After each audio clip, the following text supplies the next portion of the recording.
Hey everybody, my name is Denise and I'm here with my awesome friend Hope Yoder, helping her quilt her really just a basic quilt with her awesome sun and soil fabric that she designed. So blank textiles. So anyway, we're quilting a quilt using the Bernina Longarm and Qmatic, and bobbin thread just ran out.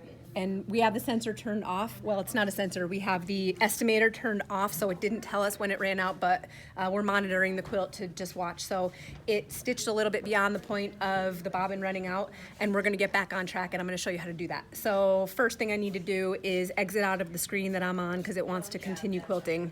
And then I have my right handlebar programmed to be the tie-off icon, but what it will do if I just tap it is it will just raise the needle and raise the presser foot. So I tap that, needle comes up, presser foot comes up, and now I have a little bit of free mobility with my machine and no tension on my thread, which is a pretty awesome feature of the Bernina, that it released the upper thread tension. So the next thing that I'm going to do is grab my bobbin out, wind a new bobbin, and then I'll be back in a second to show you how to get back on track. Okay, so I have put in a new bobbin. I've rethreaded my top since I'm using the same thread top. We are, I should say. It's not really me, Hope is doing it, but I'm just here to help.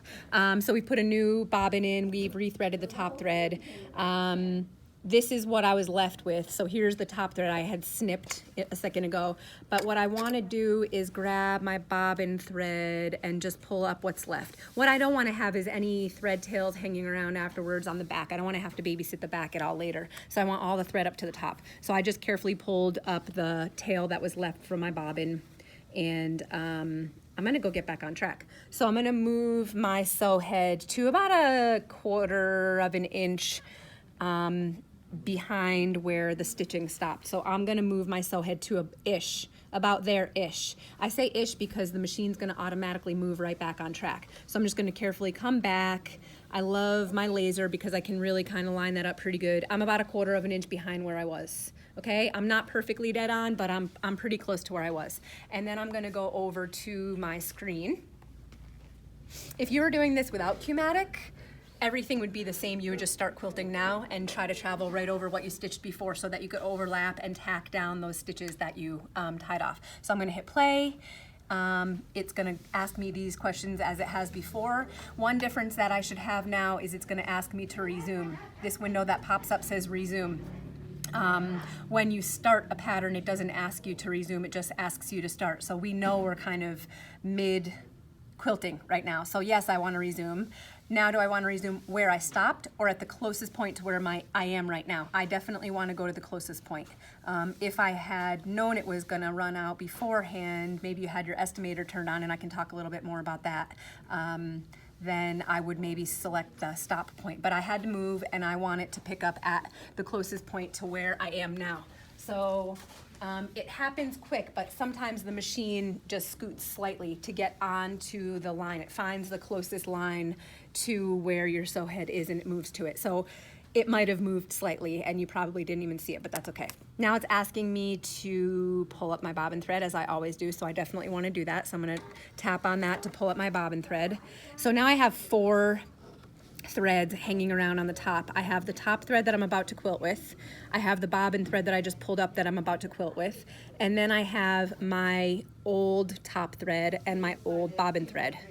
So when I start my stitching, it's gonna overlap right over what I did with short stitches, and it's gonna anchor all that stuff together, and then I'll pause my machine and snip all of that. So I'm gonna continue. Let's talk about the bobbin winder, the bobbin sensor. I'll talk about the bobbin sensor too, right after I get this back on track. Question you guys all want to know, and Denise is the best.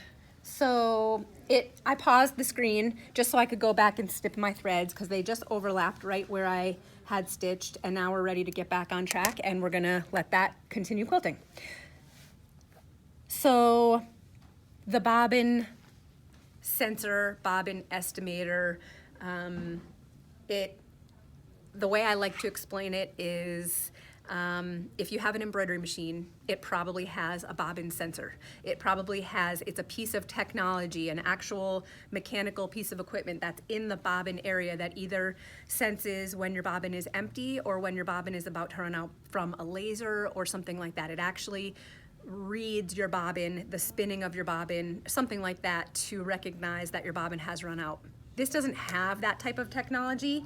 A long arm doesn't have that usually, but the Bernina doesn't have something in there to tell you when the thread has run out. The goal of the system on the Bernina is to kind of prevent you from running out before it happens. So if you wanted to, let's go into the screen on here. You have an icon right here, and that's a picture of your bobbin. So you get to tell your machine how much thread you have on your bobbin. So back to the keyword of what this is called, it's called a bobbin estimator. So there's never going to be an exact, because it doesn't know how much thread you use when you tie off. It doesn't know how many stitches you had to pull out because you made a mistake or something like that. So it's got an estimate of a full bobbin. So what I would do the first time I'm using a certain thread, I love to use Mettler's 60 weight silk finish cotton in my bobbin. A lot of the time I love to use that. So let's say that's my thread that I'm going to use. The first time I use it, I would set maybe 1,000 yards on a full bobbin, and then I would say it's at 100% capacity by clicking on this. As I quilt, this number is going to decrease, and eventually it's going to go down to empty. Eventually my bobbin thread is going to run out, and this might say 925 yards left on the bobbin, but it's actually empty. So what that tells me is that I had about 75 yards of thread on a full bobbin. So then the next time I use that thread, I would maybe put 75 yards and 100%, and then it's going to subtract down as I quilt.